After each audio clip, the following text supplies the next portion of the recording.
Forcément, il y a de la déception et la tête basse, hein. Ce matin, ils sont arrivés. Voilà, on n'est pas fiers de notre prestation.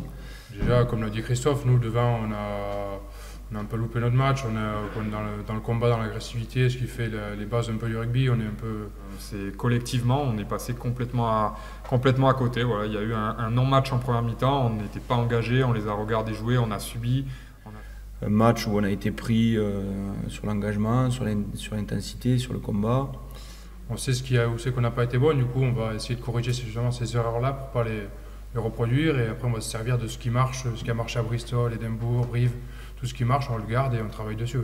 Donc, il y a eu un sursaut en deuxième mi-temps, mais c'était déjà trop tard face à des écuries comme ça, 19-0 à la mi-temps.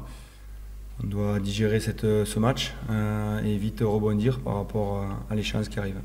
Ouais, bah c'est clairement, c'est toujours, c'est toujours rugby quand même qui est propre, ça joue bien, ils ont un gros pack d'avant qui fait du bon boulot à chaque fois, avec des individualités fortes aussi. Ça reste c'est un grand club de ce championnat, donc ça va être un gros match. Oui. Ben, on les a joués en amical. Voilà, c'est une équipe. C'est une équipe qui est très forte, que ce soit devant comme derrière, qui déplace beaucoup le ballon avec une excellente charnière. Et donc voilà, il y a du danger un peu partout. Ça va être à nous de rester très concentrés et de faire le boulot pour pouvoir gagner.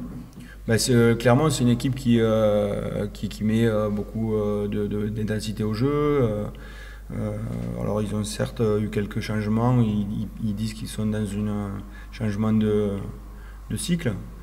Mais ça reste une équipe qui essaye de proposer beaucoup de volume de jeu avec une charnière Lopez, Para ou comment il s'appelle, Bézi qui vient d'arriver, qui anime bien le jeu, qui vont bouger le ballon, voilà, c'est une équipe qui est comme ça, donc il faut se préparer à un match de haut niveau. Forcément qu'on a envie d'avoir du monde au stade et on a envie que nos supporters puissent venir nous soutenir, parce que c'est toujours un soutien de poids quand le stade est rempli et qu'on les entend, ça fait toujours plaisir et ça donne toujours une motivation supplémentaire. Nouveau cycle qui démarre pour l'équipe de France, donc c'est sûr que pour eux, qui sont des jeunes joueurs avec un fort potentiel, c'est une belle opportunité pour eux de s'installer dans cette équipe. Maintenant, bon, voilà, il y a de la concurrence et il va falloir prouver sur le terrain. On a des joueurs de qualité avec un groupe homogène.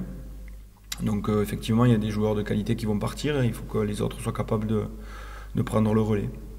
Oui, forcément, l'équipe de France est toujours dans un coin de la tête. On va se douter effectivement que Mathieu allait être pris dans le groupe. Bon, on avait déjà discuté avec les entraîneurs de l'équipe de France qui étaient venus nous rendre visite, donc on savait sur qui ils allaient s'appuyer, regarder. Donc voilà, sûr c'était Mathieu, Cameron peut-être, hein. Après il y avait d'autres joueurs qui étaient partis. Et il reste encore le tournoi destination à finir, on est toujours en course pour pouvoir gagner le tournoi. Il va falloir battre l'Irlande qui est un gros morceau, mais je pense qu'on a l'effectif et les capacités pour le faire, donc voilà.